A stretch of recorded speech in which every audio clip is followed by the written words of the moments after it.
Hello, everyone. Welcome to Rediscovering Me TV. It's your girl, Nakia P. Super excited that you're here with me tonight and every week. Thank you for being consistent guests. I do appreciate it. Tonight, we will be talking about overcoming trauma. Okay, overcoming trauma. Now, if you know me and you follow me on social media, you know that I am big when it comes to mental health, when it comes to healing, and that's because, hey, your girl is in her own process healing as well. And, it may be a tough one, but I want to keep encouraging you and everyone else that, listen, even though I'm in the midst of my own process, overcoming is very possible. Okay. Overcoming that trauma is very possible. So, listen, before we get started, before we bring on our special guest, let me remind you what this show is all about. Okay. So, Rediscovering Me TV is an empowerment show for women, all right, to empower women to rediscover ourselves. Okay. Now, for some of us, we may just be discovering ourselves for the first time, and that's okay. Okay. That is okay. So, we empower you to rediscover yourselves in so many ways. I speak heavenly, on mental health and healing and wellness, but we're also going to have people come on and talk about, finances and, living fully and authentically in yourself. So I want to make sure that you are following us on social media, Ruach Life Media, on our Facebook and on all of our social medias. Okay. Ruach Life Media. There it is right there. So make sure that you follow us, make sure that you join in. So, guys, listen, when it comes to trauma, your girl I can say that, hey, I've been there, still dealing with it, but we're going to get through this, right? We're going to talk about overcoming trauma, what trauma is, and how and what ways that we can overcome it. We have a beautiful special guest with us today, Miss Valerie Burell. We're going to bring her on and allow her to introduce herself, and then we're going to get started. Miss Valerie, how are you, love? I am wonderful. How are you? Doing good, doing good. Thank you for joining Absolutely. us. Yes, Absolutely. It's my pleasure. yes, ma'am. So go ahead and tell our audience a little bit about yourself. In a little bit, I will tell. My name is Valerie Burell. I am a licensed clinical pastoral counselor. I am certified in temperament counseling. I am owner of Empower Me Coaching and Counseling located in Bluefield, West Virginia, where I see clients virtually and face to face. With virtual clients, I do have clients all over the United States that I serve in the capacity of dealing with trauma, temperament, especially working with couples, premarital couples, and those who are having challenges. I also work with families and organizations that aid them in understanding why certain people are functioning the way they're functioning on the job. So I love what I do. I am happily married to Benny Burrell. We are parents to 6 adult children and 12 grandchildren, and I love my life. That's beautiful. That is beautiful. I love it. So, Valerie, tell us, in your definition, explain to us what is trauma? Certainly, trauma can be defined in so many different ways, but it really is when something that's unplanned approaches. It comes into your life, it overwhelms you, it takes away your ability to cope, where you feel shaken, you feel tossed, you feel broken. It causes intense anxiety, and it just really throws you off your game. And because we understand that trauma can happen in so many different ways, I want you to understand that it's important that you pay attention to what's going on in your life. Trauma can happen because of loss, and many people have experienced loss during COVID. This this move, this endemic. Um, Trauma can happen in a divorce. It can happen in a miscarriage. It can happen in loss of a job. It can happen in relocation. It can happen in so many ways. I think sometimes when we hear the term trauma and people look at understanding trauma, they want to minimize their experience to think, well, this really is not that traumatic. But what you're not seeing is that you're starting to live some of the symptoms that go along with the traumatic experience. I can tell you for myself, much like you, my sister, trauma has knocked on my door because trauma does not discriminate.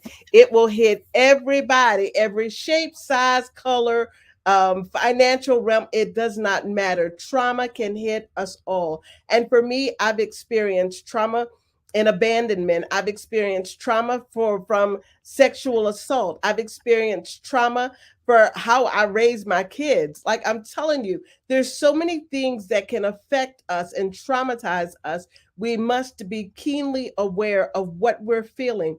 Nakia made mention of our emotional health, our mental health. It is of utmost importance in this hour that we're paying attention not just to ourselves, but we're paying attention to those around us. One segment that I'm particularly interested in watching now are our young people and how they're dealing with trauma, with many of them being out of school and having to use virtual education means. They're being traumatized because they don't know how to function. And when they don't know how to function, they don't know how to fix it. And when they come to us as parents, grandparents, caregivers, we don't have all the answers. And because of it, they are feeling some kind of way. So again, trauma can manifest in a lot of different ways, and it's up to us as individuals to pay attention and then offer them stages to get through what they feel. I love that. I love that because I think it's absolutely important that, we teach our young ones, how to deal with trauma because, for some of us, I can say that I wasn't taught how to deal with trauma, not the way that I needed to be taught.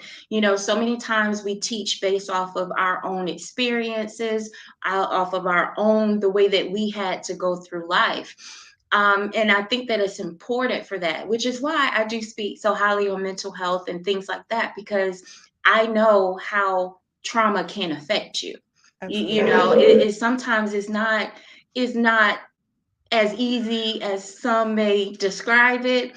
It's not sunshine and rainbows every day. Trauma can be tough. it can Yeah. it can be hard, and everything that comes with that trauma, it's a lot to carry. So Miss Valerie, can you tell us what are some ways that we can acknowledge that we're dealing with trauma before we go any further? Yeah, but and before we even get there, I want to just share when you said that we weren't taught to deal with trauma. That's so true. And as a woman of color, I can share that as a child, as a teen, as a young woman, I was not taught or encouraged to even identify trauma. I was taught to suck it up, whether it's cultural, environmental, religious, whatever. We were not taught to address our issues. And that's an issue in and of itself. We have to become keenly aware of what we're feeling. I don't know why it's been that we are afraid of our feelings. We're afraid to expect to release our emotions if they're not positive. How many times have we been told to put on the brave face, to suck it up, to just lift your head and push your shoulders back and keep going? Don't acknowledge that this happened. Don't tell a soul.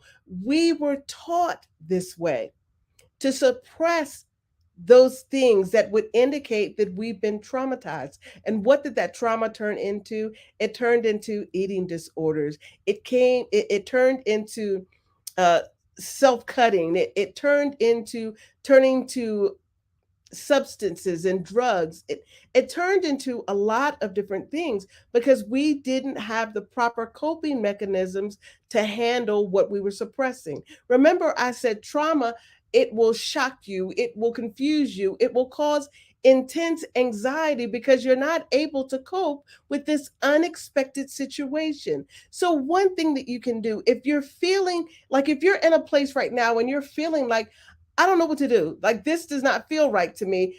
I just don't know what to do. We've got to understand what's taken place. So when we look at it, we're looking for stabilization and safety. We're looking for a stage that's called mourning and remembrance. And then we're looking at a stage that's called integration and reconnection. When we start feeling a certain kind of way and we see ourselves withdrawing, if there's been a sexual assault, if you've been traumatized sexually and you're around the person that did this to you, you'll start finding yourself wanting to withdraw, not desiring to be around a lot of people out of fear. Fear comes in and it begins to torment you. Yes, it will torment you. It will have you in a space and place where you're just shut away. You're not talking, you're not communicating, you're not doing anything because you don't want to relive what took place, and then you don't want to talk about it. When you're finding yourself withdrawing, when you're finding yourself feeling like you're being shut in and shut down, that's when you need to start seeking help. It's another thing that I encourage you to do. Ask for help. When you think that you're experiencing trauma, and there's no little trauma and no big trauma. Trauma is trauma. If you've experienced a situation that has caused you to feel unsettling, seek help. I hope that answered the question, Nakia, because I could go on and on. I It could it go on really and on. did. It really did because and I'm loving this because you are so right. You know, we have become conditioned based off of what we have been taught. Yeah. And because of that, you know, we see this world the way it is now with everything that's going on. The last 2, maybe 3 years, it's been tough on everybody. You know Absolutely. what I'm saying? Like, I'm not discounting previous years. I know for a fact the whole world right now, we've been going through for the last few years, and we've had a lot of loss. We've had so many things that have been going on, and we have become conditioned, like you say, to just suck it up, keep moving, and we see that as a sign of strength. And Mm-hmm. for me, one thing that I had to learn is, baby, strength is not about how much you can carry, because eventually, with all the blocks on your back, you will break. You will break. And I had to get to a point where it was like, okay, girl, you need some help, and that's okay. Not to look bad or not to down myself, but just to say, you know what? You need help. You need to talk to somebody because you're holding years and years and years and years of trauma in, because we're not taught to go to therapy. We're not taught to handle our issues. We're not taught to speak out on our feelings. You know, um, we see on social media when people speak out about their feelings, sometimes it seems like it's a sign of weakness, like they're weak, they can't handle. And sometimes people are just, that's their cry for help. They It just want a is. listening ear. So, Miss Valerie, I know that you said that you've experienced, you know, your situations of trauma.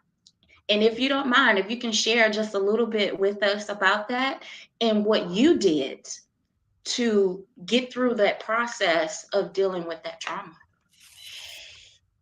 So my first experience with really understanding, acknowledging trauma, happened in my preteen years when I was raped by an extended family member. That was like the first one. But once I understood, and when that happened, I suppressed it, right? Because I couldn't go home and tell my mama what just happened because it would be my fault. So I experienced that trauma, and that caused me to withdraw. Um, it sent me on a destructive path because here I was trusting someone to help me, and in turn, they abused me. What that also did is it reawakened a situation that happened to me as a child. After that happened, I remember being a little one in the care of a loved one, and I was molested. It became so very vivid. And I was like, what else is there in me? What else has happened? I was almost afraid to tap into my reality. I was afraid to tap into my truth. And so, like many people, when that occurred as a preteen, I retreated. I withdrew. I didn't share my truth. I didn't share my reality. And it made it so very painful for myself and those who were attempting to have a relationship with me. They went through hell with me because I was damaged goods. And I had not come to a realization about how to deal with it. I was in my God 40s before I really began to even talk about what took place in my life as a preteen, what happened to me. I can recall seeing the individual that did this to me. And when I would see them, I would drop my head as though I'd done something wrong. I was feeling fear. I was feeling guilt. I was still feeling like this was my problem, but it wasn't. I can't even tell you what really jarred me, what woke me up and said, hey, look, get it together because you're blaming yourself for something that's not your fault. Get your strength back. And one day I did. I got my strength back. And this individual had a daughter. And my prayer was, don't let what happened to me happen to his daughter. It gave me a strength. I had to forgive, and that was tough. Forgave myself first because I'd walked around blaming myself for allowing this to happen. I shouldn't have trusted him. I should have just walked. I shouldn't have done it. But it wasn't that I had done anything wrong. I was in a space and place where I was actively seeking help, trusting that because they were an extended family member, that the help would be there, and it wasn't. So I had to forgive myself after being secluded for so many years in so many different ways. Forgave him, forgave myself, and then at that time began my healing journey. Was it easy? No. Took years? Yes. Because again, I was inflicting pain on other people who genuinely wanted to love me, who genuinely wanted to care for me. But because I had been hurt, I wasn't trusting enough. I just didn't know what to do with people who said, oh, let me. And it also turned me into a monster sort of person when it came to relationships because my motto was I'm going to get you before you get me, and I don't even know if anybody was out to get me, but because I had been traumatized and I hadn't healed, I was always on the offense. I'm going to take care of me. I don't care if it hurts you or not. I'm going to take care of me. So that was my first real traumatic experience that even awakened another trauma that I had faced earlier on in my life. And it began to take me on this journey of where do I go from now? Where do I go from here? And how do I heal?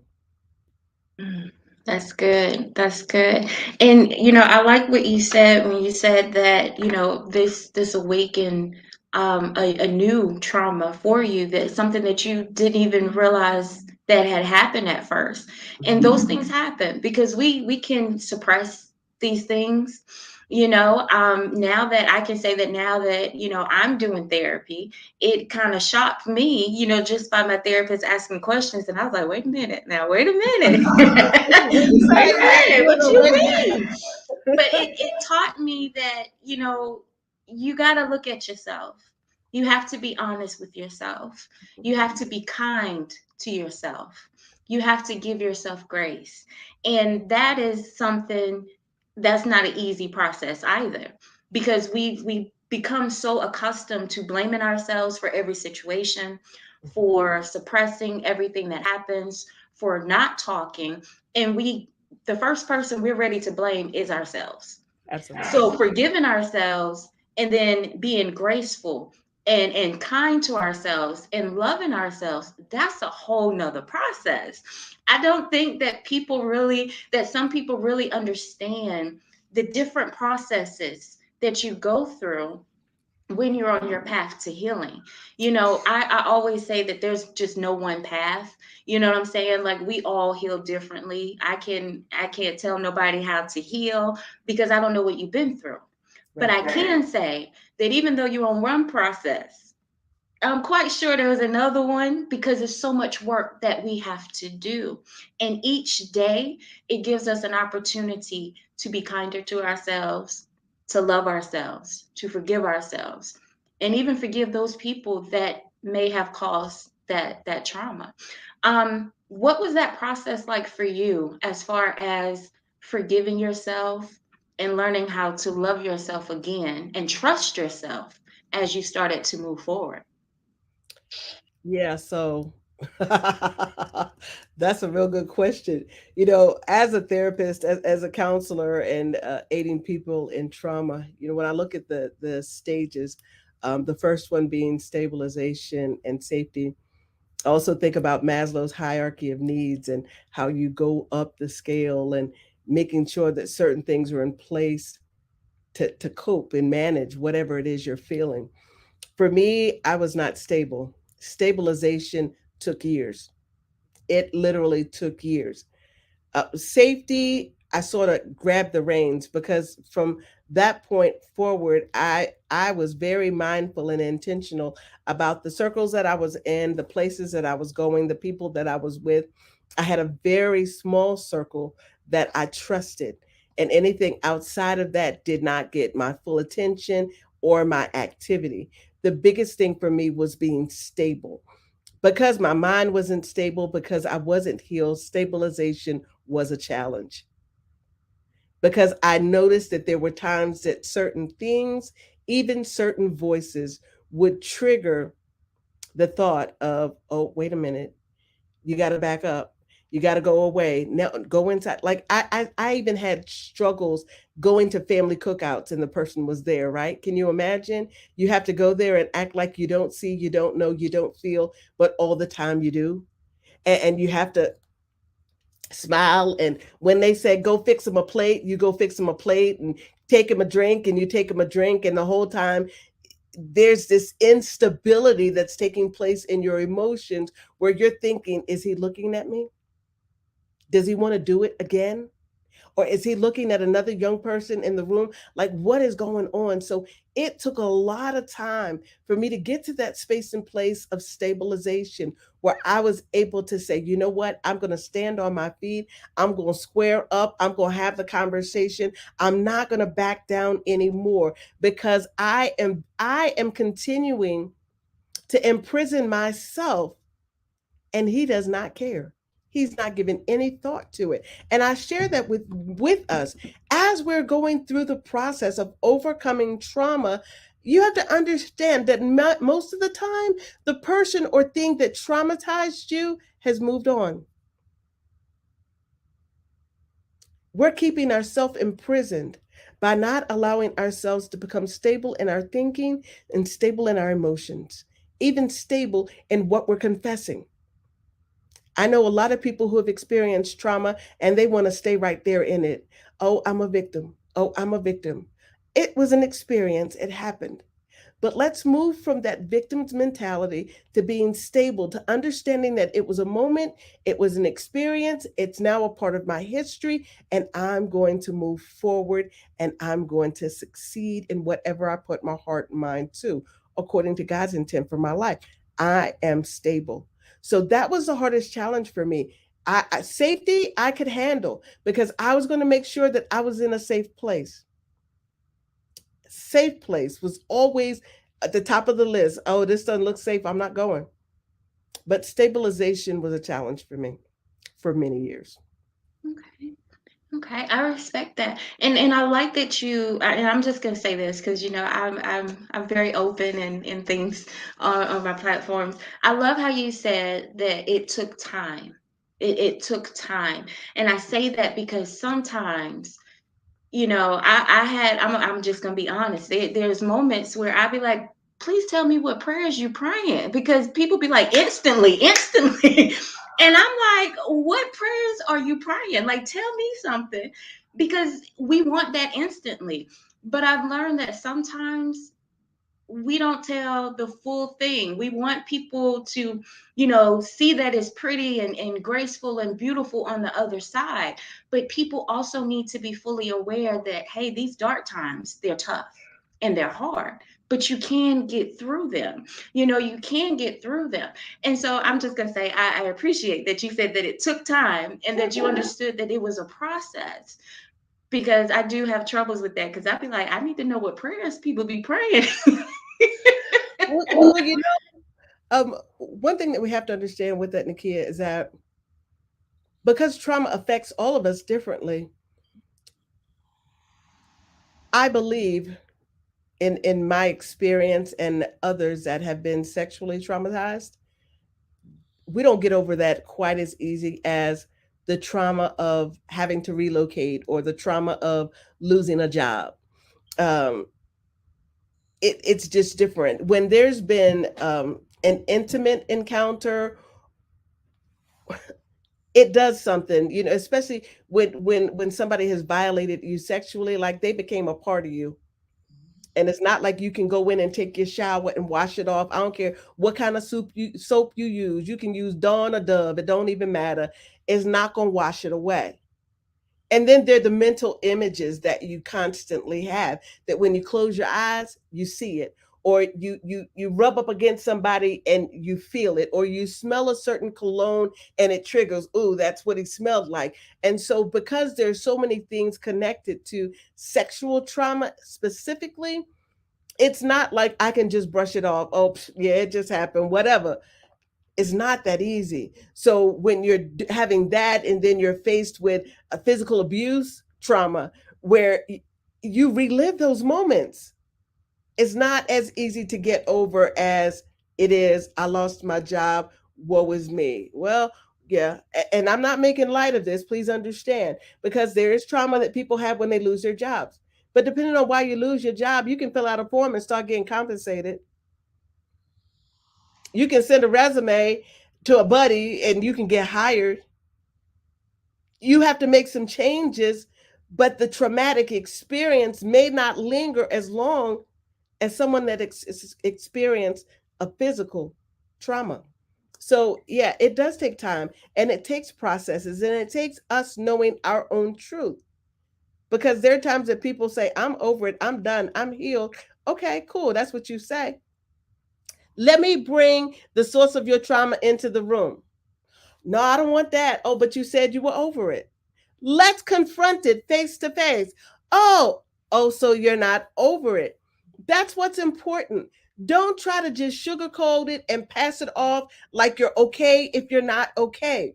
And one of our conversations, I think it was Tuesday, with a grief group, and we were just talking about managing emotions and things of that nature. We shared, it's okay not to be okay. You can tell somebody, no, I'm not okay with that. No, this is not working for me. It's okay not to be okay. But again, we're being constantly taught to be okay. Brush it to the side and act like everything is all right. But that's not healthy, y'all. It's not healthy. And if we're constantly suppressing the things that are causing pain to us, what's going to happen when it erupts? What's going to happen when you've reached the limit where you don't have space to suppress anything else? What happens then? And we know that if you've been traumatized and you're feeling anxiety and you're feeling depression, a lot of times other things come into the picture, other coping mechanisms that aren't healthy. For me, one of my coping mechanisms was eating. I became an emotional eater. That whenever things started to bother me or perplex me or made me feel uncomfortable, I went to food. There are others that go to drugs and alcohol, others that go to sex, others that go to gambling. There are a lot of different things that people do as a coping mechanism not to deal with the trauma that they faced or are currently facing. It's okay not to be okay. Hear me. It's okay to say, you know what, I don't feel good about that. I'm not comfortable there. That doesn't feel good to me. I would rather say those things, address what you're feeling, and then move from there. Ooh, Lord have mercy. Nikki, you got to. You just got to. I love it. I do, because these are the things that we need to talk about. Like, these are the topics that people need to hear. Because I think, and this is just me, we need to come up with a whole new definition and meaning of strong. Yeah. Because strong is not pushing it on the rug. I'm gonna put it like this. I'm 37. I'll be 38 next month. And when I Youngster. say your girl has held trauma from 8 years old of being molested and then going through different situations, I knew that I needed help because I was about to snap. You understand? Like, I felt like I was about to lose every marble, everything that was happening. I started having panic attacks, anxiety attacks. I'm pacing back and forth, can't sleep. And before, when I had my last traumatic event, which was my assault, Mhm. my coping mechanisms was drugs. Right. It was completely drugs, because I was like, there ain't nothing else out here that's gonna make me escape from Mhm. dealing with this, and the fear of trying to get away, the fear of staying. So I was one that I coped with drugs and Mhm. got addicted to it and had to go through a whole nother process Right. to be healed and delivered from that.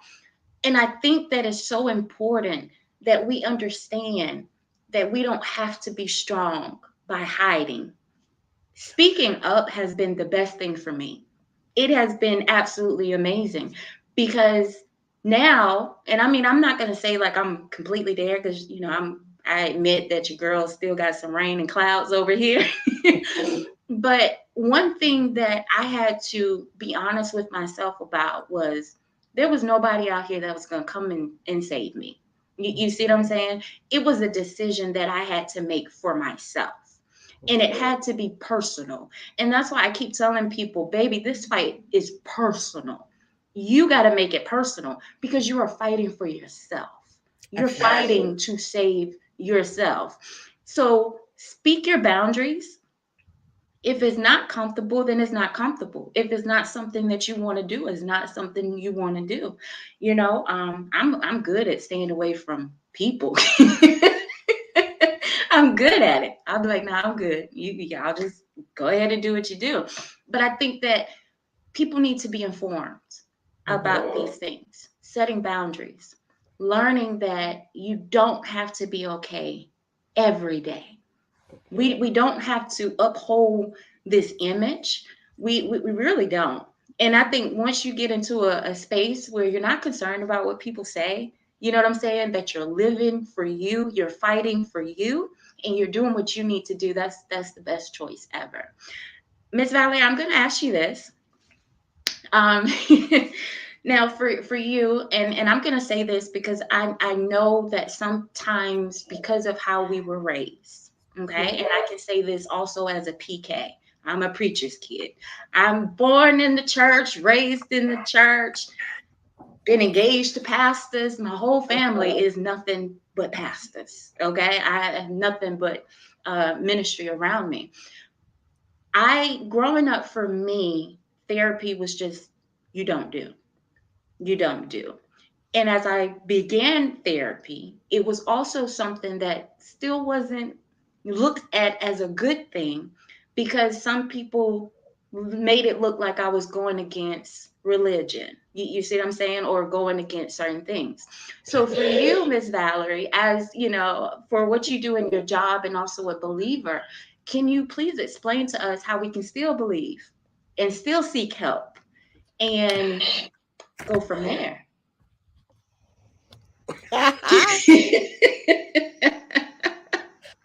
Absolutely. So, yeah, um, stop being so religious and start forming a relationship. The one thing that I love, and she said it, I'm an ordained apostolic leader. Um, I teach the word, I preach the word, I do that. But I was able to recognize in my own life the need for counseling. And when I began to step into that role and equip myself to be able to aid people with the Word of God, the truth of the Word of God, being led by the Spirit of God that dwells on the inside of me, and having knowledge about theory and strategy that can help people get over their discomfort, then I became an advocate for counseling. I believe that in this hour, it is so very important that people who have challenges are not just running to the preacher and the deacons and telling them all their business so they can get a new sermon if they're not equipped to counsel. Hey, we're live. I said it. If you're not equipped, it's a thing called referral. Refer them to somebody that is equipped to help them. Um, Again, in a conversation with a group that I'm with on Tuesdays, a grief group, we're now talking about movements where we are discussing mental health in the church because it is much needed. Dr. Brian Jones, who is now putting together a curriculum for Christian psychotherapy to equip those who are in the counseling field, Christian counseling field, to aid in better equipping us as Christian counselors to meet the needs of individuals that need care. I love the Lord. I wouldn't change anything about my relationship with my Father, with my big brother Jesus, and with Holy Spirit that dwells on the inside. I won't change that for anything. But I know that a hibahasha kamadasa ain't gonna stop me from having pain. It's not. You can lay hands on me, you can pray, you can oil me down, you can do all those things. It's good. But you better come with some strategy that's going to help me outside of the word. The word is good. Don't get me wrong. But therapy, counseling, and Jesus go together real well. They do. I love it. I love it. I'm just that's all I'm gonna say. I love it. And I had someone, comment on my post, and they was like, "Listen, spiritual counseling, pastoral counseling is not the same as mental health counseling, and we gotta kind of be able to understand that if they are not licensed in that area, not taking away from anybody counseling, not saying to take away from anybody's faith. That's not me, but we also have to realize that there's a certain time and a place for Yeah, everything. because ordination does not mean license to counsel. It just means that you're ordained by your specific body to preach the gospel, to do a wedding, and to commit somebody to a grave. That's what your ordination does in that religious sect. That's what that does. But it does not equip you for the challenges that many are facing behind church walls. And it is my desire, even with me, I just opened up my practice here in West Virginia back in January. I had my grand opening. And I was so very hopeful that, pastors and ministry leaders would be like, yay, we're glad you're here. Let's partner together. Let's get these people healed in Jesus' name. Let's go forward. That was my prayer. And I'm still praying that prayer. Hallelujah. I'm still praying that prayer. But I want also for ministry leaders to understand that when people come in, serving in the capacity of Christian counselors, licensed and certified temperament counselors, family and marriage counselors. They are not coming to take your members. They are not coming to take your money. But what we desire to do is to aid you in taking care of the flock. I mean, if you're a shepherd and you got sheep and the sheep get sick, you call the vet. What? You call the vet, right? Yeah, and I'm not calling your people sheep. Well, they are your sheep, but come on, call the ones that are licensed, that are called, that are anointed to do the work to aid them and being the best that they can be, which will ultimately make your life as their spiritual leader easier. That is good. That's good. That's good. And I think we need that. We need mental health professionals in churches. We need more of them in schools. We need more of them that go to, scenes with police. We need more of that. And these are discussions that need to be had.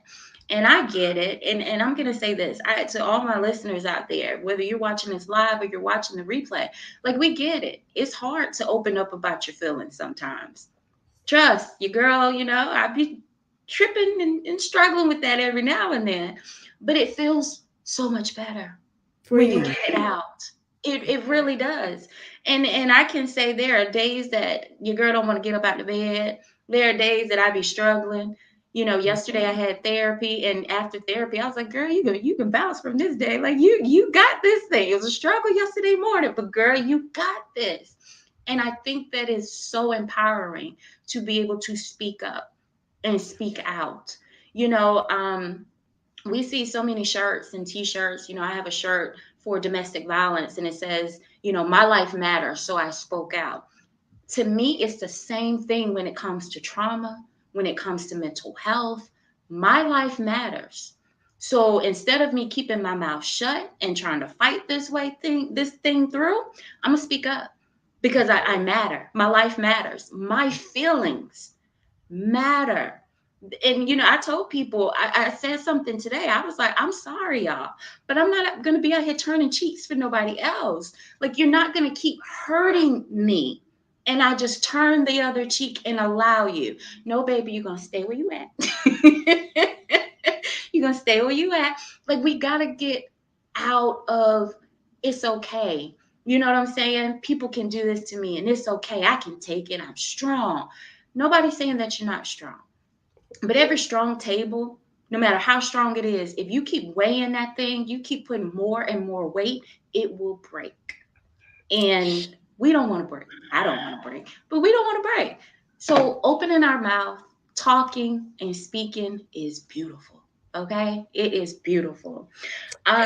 Miss I Valerie. want to, if Oh, I go ahead. could, I'm sorry. Go ahead, love. when you talked about the table being strong, the table surface in and of itself is just a surface. But every table has a base, whether it's a round base in the center or whether it's legs that come from the sides and the corners. A table is not a table if it doesn't have foundation. Otherwise, it's just a plane. When we say to you, who those of you who have faced trauma or experiencing trauma in this moment, it's okay to have support. It's actually necessary to have support in being able to manage this. She talked about that table, but I need you to see it. A table does not become a table until it has something to hold it up. You're going to be a you're going to be victim as a plane. But when you get someone under you to support you, to uphold you, to go along with you, to keep you stable and safe, then you can overcome. So I just wanted to throw that out there. I love what you said about the table. Oh, thank you, love. And I love how you demonstrate that because we need that support. Now, I'm gonna say this, Miss Valerie. I'm gonna ask you this. I was gonna ask you another question, but you mentioned support, so I do have to ask you this because I've noticed with the communities and people that I'm talking to now, people that are still in the midst of their process, we are still trying to overcome this trauma. Sometimes support is hard to get because some people do not understand where we are. So, what would you say as far as making sure or finding different ways that we can find support for people that are looking for it? There are a lot of different ways. I mean, if you go to psychology today, um, they have a search engine where you can find a counselor. And I would recommend that you vet a counselor as you would with anything. Everybody's techniques are not the same. I have a t shirt that says, I'm not for everybody. I recognize that and I'm okay with that. In my counseling practice, I am empathetic, but I also, if you are committing to spending time with me, then we are going to spend time together and work towards moving forward in what it is you've been called to do. Vet them, seek them out. You can go to search engines, you can go to um, domestic violence sites, a lot of different places that you can find information about counselors. If you're specifically looking for someone that's a believer, a Christian counselor, you can go to the National Christian Counseling Association and do a search to look for Christian counselors who have experience in working with trauma. There are a lot of counselors out there and more that are emerging because we see the need. So I just recommend that you do the search, vet them. A lot of counselors like myself, I offer you a free 15 minutes that you can talk to me to see if I'm the right person to help you in getting to your next and understanding what you're going through.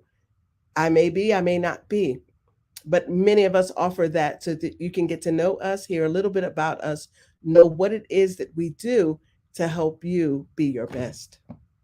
Awesome, awesome. Miss Valerie, I want to say thank you so much. I have greatly enjoyed this conversation. Like I said, these are things that we need to talk about. And we want everyone, myself included, because your girl is still in there. We want to get through this process of trauma. We want to overcome it. We want to speak on it. We want to heal on it. Okay. So y'all know, if y'all following me, these are things that you're gonna hear. Okay, these are things that you're going to hear, even while I'm in the midst of it, because we understand how it can be. You know, we can, I totally understand how it can be. All right. So, listen, I appreciate y'all for listening in. Miss Valerie, I'm going to give you the floor. Can you please tell us if you have any, encouraging words that you want to end out on? And please tell us how we can follow you, support you, and all of that. Absolutely. Well, I'm grateful for this opportunity to share. I want to just say to you that if you've dealt with trauma or if you're dealing with trauma, remember that there are going to be some stages that you go through: stabilization and safety. Make sure that you can get to a place and your therapist or counselor will help you in stabilizing your emotions so that you are not dealing with the constant anger, fear, or guilt. Those survival mechanisms, that you're able to manage those and move through those to be stable and safe.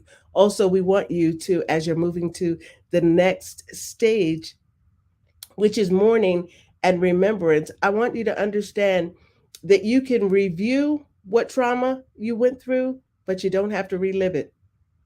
And sometimes that's a challenge. We constantly relive. We want you to get to a space and place where you're healed enough to review it, but not relive it. And then we want you to understand that this trauma that you faced, as you're trying to integrate it into your normal life, that it's a part of your history, whether it happened 10 years ago or 10 minutes ago. We want you to get to a space and place that you're able to understand that this was not a defining moment, it was a moment. Painful though it may have been, it's just a moment. It will be a part of your history, but it will not define you. You are bigger and greater than your trauma. I hope this has helped. I am on Facebook, Valerie Burell. I am on most social media sites. I'd like for you to visit my website. That's empower me, the letter V is in victory.com, empowerme.com, where you can find out more about my services, my books, my speaking itineraries, and all things empowerment. It's Empower Me Coaching and Counseling. I am in Bluefield, West Virginia, offering face to face and virtual sessions to all who are seeking change. Awesome sauce. Thank you so much, Miss Valerie. I appreciate it. I appreciate this conversation. Please keep doing what you're doing, empowering our people to speak out, to overcome trauma, and to also handle and deal with our mental health. So thank you so much. We greatly appreciate it. Listen, guys, I'm gonna make sure that we put Miss Valerie's information below this video. Okay. So listen, make sure that you're sharing it. All right, share it with your friends, share it with family, share it with whoever. Okay, if you know someone that is going through, share this video. Okay, because you never know. You never know. One thing that I like to say, and I got this from my therapist, is all you need to do is reach one person, and it starts a ripple effect. Just one, just one. You reach one, and that one will reach another, and then it goes from there. Okay, so Miss Valerie, again, thank you so much, love. I greatly appreciate it. Yes, ma'am. All right, guys. So listen, thank you for being here today. I greatly appreciate it. You already know. Make sure that you follow us on social media, Rock Life Media. Okay. All of our social media, Facebook, Twitter, YouTube. and also LinkedIn as well. All right. Make sure that you go to our YouTube channel and subscribe. I see y'all watching videos, but I need you to subscribe too. All right. So make sure that you do that. We will be here next Thursday again on Rediscovering Me TV with another guest as we continue talking about healing, mental health, wholeness, and beauty. Okay. Thank you guys so much. I greatly appreciate it. Mwah. Y'all have a great evening, and I'll see you next Thursday on Rediscovering Me TV. Be blessed, guys.